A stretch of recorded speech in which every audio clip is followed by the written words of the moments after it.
a história clássica de dois amigos que tinham um sonho de ter seu próprio negócio no ramo da tecnologia.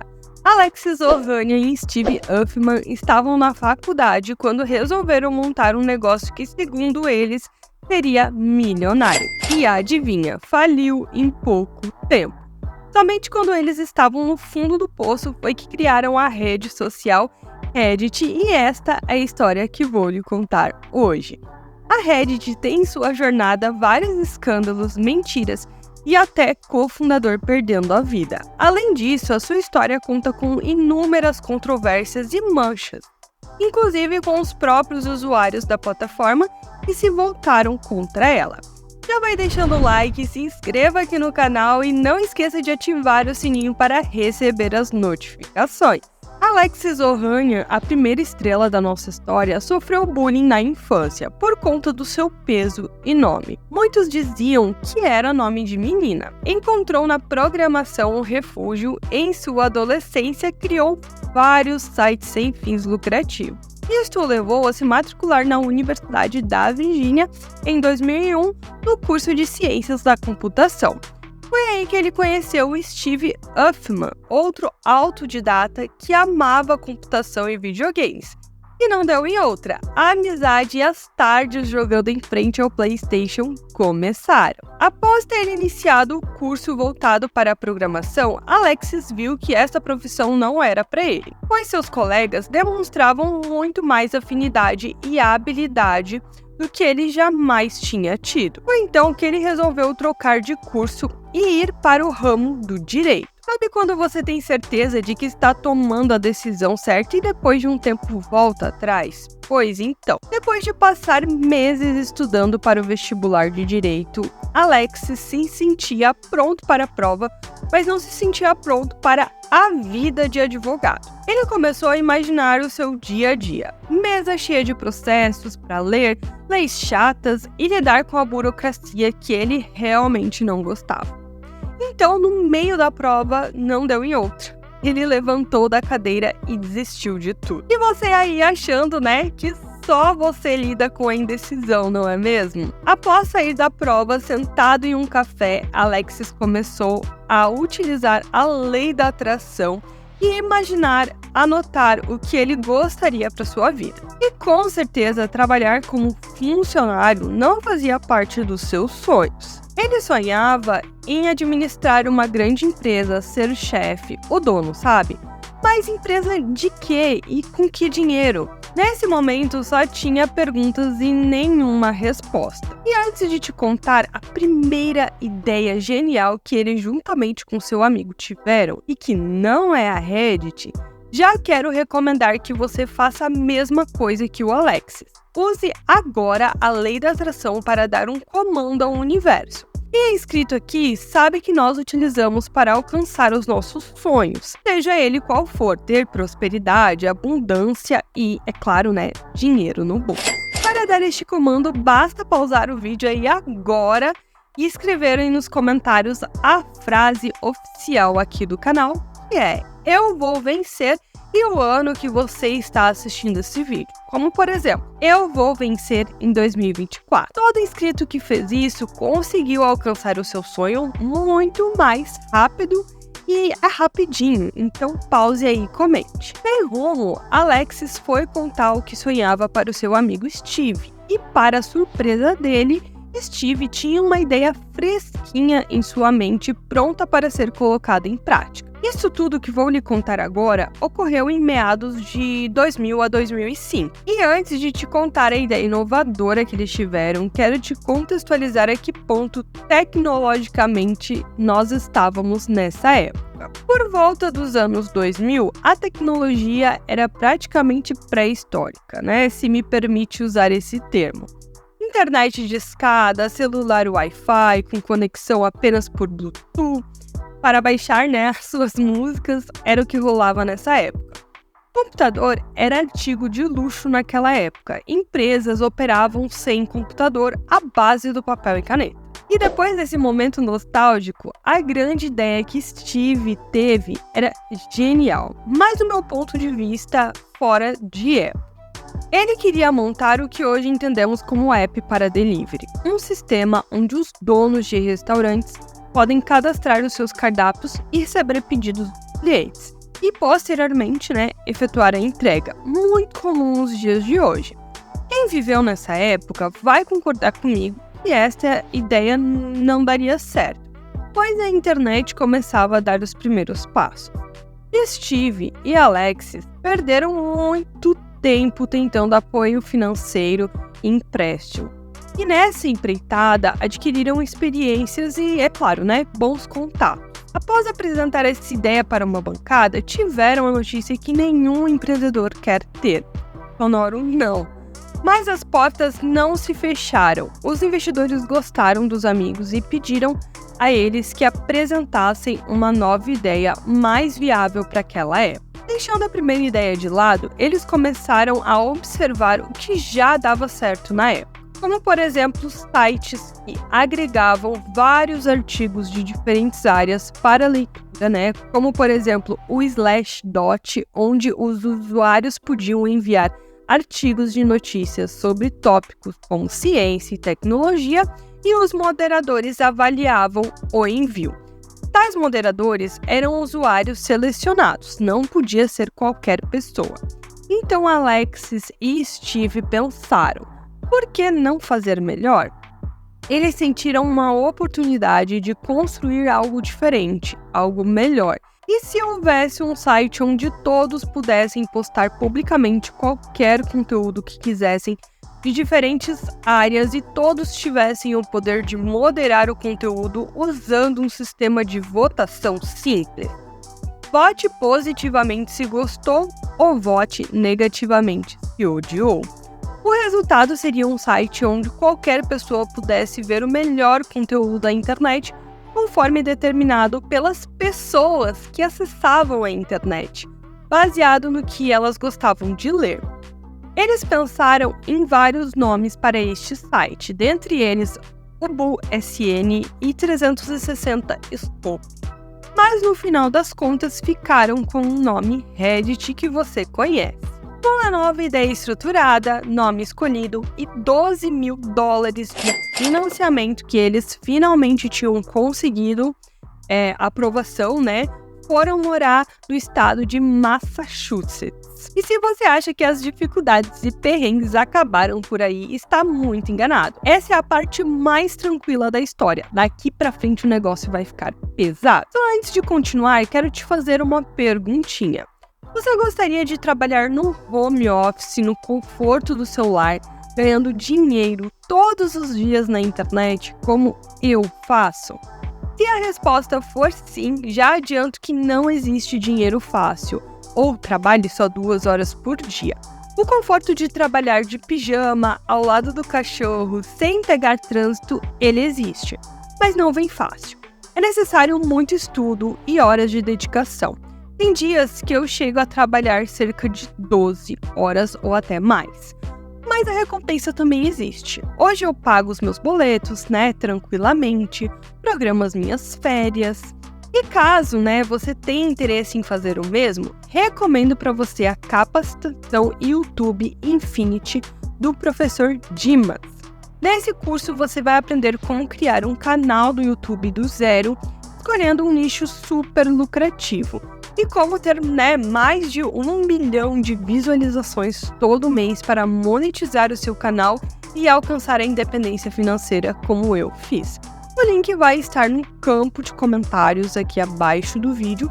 E comprando hoje, você adquire uma promoção bem bacana. Ele está custando somente R$ 297 e pode ser parcelado no cartão ou pago via Pix. Este é o momento perfeito para você empreender e mudar de vida. Dica dada: foram dias e noites sem dormir, trabalhando incansavelmente para colocar o site no ar. Nesta altura, os investidores já começavam a cobrar resultados. Foi então que eles lançaram o site beta. Para conseguir as primeiras 1.000 visualizações diárias, Alexis contou com a ajuda de um dos seus blogs, convidando as pessoas para conhecer a Reddit. Já imaginou lançar algo em um blog? Isto para mim é muito nostálgico. Mas como nem tudo são flores, Essas 1000 visualizações não foram o suficiente, e com a pressão para ter sucesso logo, começaram a criar usuários fakes na sua própria plataforma para dar a impressão de que muitas pessoas acessavam o site. Certo dia, notaram que novos usuários desconhecidos começaram a entrar no site e no final do verão já contavam com mais de 12.000 usuários diários. Nessa época, ao entrar na Reddit, você se deparava com um site confuso, cheio de links na página principal jogado. Havia uma necessidade de categorizar os artigos. E foi nesse momento que aconteceu o primeiro desentendimento entre os amigos Alexis e Steve. Um achava que era necessário a implantação de tags e o outro não concordava com a ideia. Depois de muita discussão, nasce o que chamamos de subreddit, onde cada categoria de conteúdo teria um espaço próprio dentro do site. Isto fez o Reddit se popularizar muito mais rápido. Aqui entra a terceira figura importante na história da Reddit, o programador Aaron Schwartz, não sei se é assim que se fala, de apenas 18 anos. Ele tinha um negócio que também tinha sido aprovado por aquela banca de empresários. Só que diferente do Reddit, o negócio dele ainda não tinha sido lançado e o dinheiro já estava se esgotando. Foi aí que o financiador chamado Paul recomendou o Aaron ao Alexis e ao Steve. A Reddit precisava de várias melhorias, como por exemplo a implantação do campo de comentários, que mais tarde foi feito pelo Aaron, e então a princípio foi uma união de comum acordo para ambos os lados. A divisão do negócio ficou 24% para cada um dos amigos, 7% para esse financiador chamado Paul e o restante tinha ficado para opções futuras que agora o Aaron era o único. Após fazer várias melhorias no site, Aaron começou a se denominar como cofundador da Reddit, despertando insatisfação do Alexis e do Steve. Eles não achavam justo o Aaron se sentir tão dono quanto eles, visto que só se juntou à equipe 6 meses depois do lançamento. E nesse momento, com cerca de 1 ano após o seu lançamento, a Reddit já chamava a atenção de grandes corporações. O seu potencial de crescimento era visto ali por todos. E é claro que as oportunidades de vender o site começaram a surgir. A empresa Condé Nast, um império de mídia multibilionário que está por trás de revistas como a Vogue, GQ e Vanity Fair, fez sua proposta de mais de 10 milhões de dólares. Todos os envolvidos queriam fechar negócio, exceto o Aaron, e apenas com 19 anos nessa época, conseguia enxergar ao longo prazo, como o sucesso da Reddit seria. Mesmo contrariado, o negócio foi fechado em 2006. Mas os fundadores não deixaram de estar presentes na empresa por 3 anos, eles continuaram trabalhando no projeto. O dia a dia veio e Aaron não se sentia à vontade dentro do ambiente de trabalho. Ele achava aquilo tudo muito cinza e chato. Nesta altura, ele chegou a se trancar dentro do banheiro e chorar, como muitos trabalhadores fazem, não é mesmo? Cansados literalmente das reinas de Aaron, Steve e Alexis resolveram demiti-lo e em 2007 o programador não fazia mais parte do time. E essa não foi a única reviravolta nessa história toda. Calma que tem muito mais. A Reddit nessa altura já tinha mais de 300 mil membros e muitos acessos por dia. Lembra que eu contei sobre os subreddits, categorias criadas para melhorar a experiência do leitor no site? Essas categorias eram criadas por funcionários da Reddit, mas eles já não davam mais conta, devido à grande demanda de categorias novas. Foi então que eles tiveram a ideia de deixar na mão do público essa função. Agora, qualquer pessoa poderia criar uma categoria nova e foi feito. Categorias aleatórias, como por exemplo da sua banda favorita, foram criadas e a Reddit deu mais um passo rumo ao popularismo da plataforma. Você já ouviu alguma celebridade dizer que fama não é sinônimo de dinheiro no bolso? Se fosse, não tinha nenhuma celebridade aceitando passar vergonha na internet, não é mesmo? Por que eu soltei esse comentário bem aleatório no meio da nossa história? Mesmo a Reddit tendo muitos acessos diários, a sua administração reclamava de aperto financeiro, pois nessa altura eles já tinham muitos funcionários e atuavam em um espaço muito mais amplo do que quando a Reddit foi lançada. Foi então que eles começaram a encher o site de propagandas, desagradando seus usuários que acusaram a empresa de vender e transformar o que deveria ser uma comunidade autêntica em apenas mais uma no mercado. Na tentativa de agradar os usuários e colocar dinheiro no caixa da empresa, Alexis resolveu lançar um esquema de assinaturas no site que também não deu certo. No meio de uma crise financeira, Alexis e Steve começaram a ter discussões intensas e muitas brigas. Além dos problemas na empresa, a mãe do Alexis encarou o câncer e acabou, infelizmente, falecendo. Steve acusava Alexis de fazer coisas pelas costas e não tinha mais um vínculo de confiança. Tudo isso colocou fim em uma linda amizade e em 2009, quando o contrato acabava, eles finalmente saíram da Reddit. Mas a Reddit está aí fazendo sucesso até hoje, não é mesmo? Então a nossa história ainda não acabou. Calma. Em 2011, o Congresso propôs um projeto de lei onde sites como a Reddit deveriam se responsabilizar por todo o conteúdo postado, mesmo que o conteúdo tenha sido gerado pelos usuários. Isso, na prática, significaria que o detentor de direitos autorais poderia processar a Reddit por ter seu conteúdo visual, áudio ou qualquer outra forma divulgado. A intenção era acabar com a pirataria virtual. Sites como Google e o Wikipedia, juntamente com a Reddit, se manifestaram contra esse projeto de lei. E o fato mais dramático que a Reddit passou nessa caminhada foi em 2012, quando fecharam o site por 12 horas como forma de protesto. Devido à pressão pública, o Congresso acabou deixando de lado este projeto de lei. E enquanto isso tudo rolava, Aaron, lembra do Aaron? Lembra dele? Tinha se tornado um ativista em prol da liberdade na internet e acabou baixando milhões de conteúdo acadêmico e ele pretendia jogar tudo de graça na internet. E adivinha? De cofundador do Reddit, ele passou a ser investigado. E em meados de 2011, a promotoria tentou fechar um acordo com ele, onde ele teria que enfrentar 6 meses de prisão e se declarar culpado. Mas ele não concordou. Com depressão e o risco de passar 35 anos na cadeia, certo dia, a namorada de Aaron o encontrou em sua casa sem vida. Ele tinha feito o que vocês sabem que ele fez. Não aguentou toda essa pressão. Ele se tornou uma espécie de herói para as pessoas que acreditavam na mesma.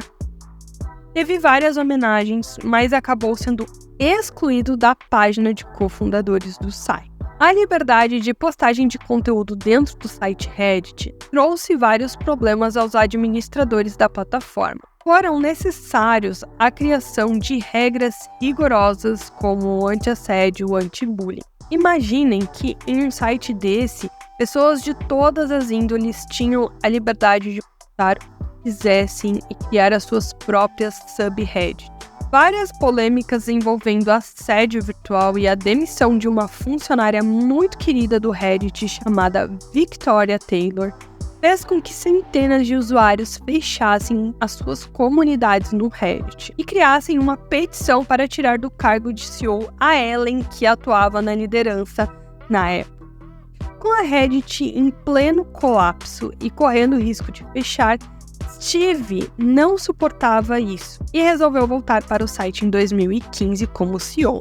e Alexis também se juntou a ele. Então, quando as coisas pareciam que iam se endireitar, Steve se envolveu em sua própria polêmica. Em 2016, ele começou a ser criticado por muitos Reddits. Normal, né? Ninguém vai conseguir agradar todo mundo. Ao invés de se pronunciar, ele resolveu editar comentários e postagens dentro da plataforma, quebrando a confiança com quem acessava fielmente o site. E não bastando todas essas polêmicas na história da Reddit, em 2023 eles resolveram cobrar pelo acesso à sua API, que antes era gratuita. Para quem não faz a menor ideia do que seja uma API, eu vou explicar. É basicamente uma sincronização de dados que qualquer app ou pessoa possa fazer. Exemplo, vamos supor que eu tenha um app onde os usuários possam pesquisar informações e eu resolvo vincular com a Reddit. Na versão gratuita, você pode ter no meu app acesso ao banco de dados do Reddit. Eu acho que deu para entender, né? E a Reddit resolveu cobrar por esta ligação. Teve empresa que calculou que o seu gasto mensal com a Reddit seria de cerca de 20 milhões de dólares, totalmente inviável. E adivinha o que aconteceu? Um protesto dos usuários onde cerca de 7 mil subreddits foram fechados. Ou seja, mais de 7 mil comunidades foram excluídas do Reddit. Eles vivem em um constante impasse entre lucrar mais e agradar os seus usuários. Este último fato poderia ter sido evitado se eles tivessem liberado em seu próprio app algumas funcionalidades que os usuários gostariam de ter.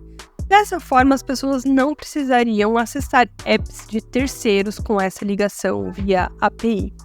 Para aliviar a história cheia de reviravoltas do Reddit, eles criaram também coisas positivas, como, por exemplo, arrecadar enormes quantias de dinheiro para instituições de caridade. De toda essa história resumida que eu contei aqui para vocês, uma coisa fica bem claro para mim. Os usuários do Reddit continuam a provar que são o maior ativo e o maior passivo da empresa. Agora não há como negar que o Reddit tem uma história interessante, não é mesmo? E até obscura. O que vocês acharam? Deixa aí nos comentários a sua opinião. Espero que vocês tenham gostado do vídeo de hoje. Vou deixar aqui também a indicação de mais 2 vídeos para vocês. Então eu te aguardo no próximo vídeo. Até mais!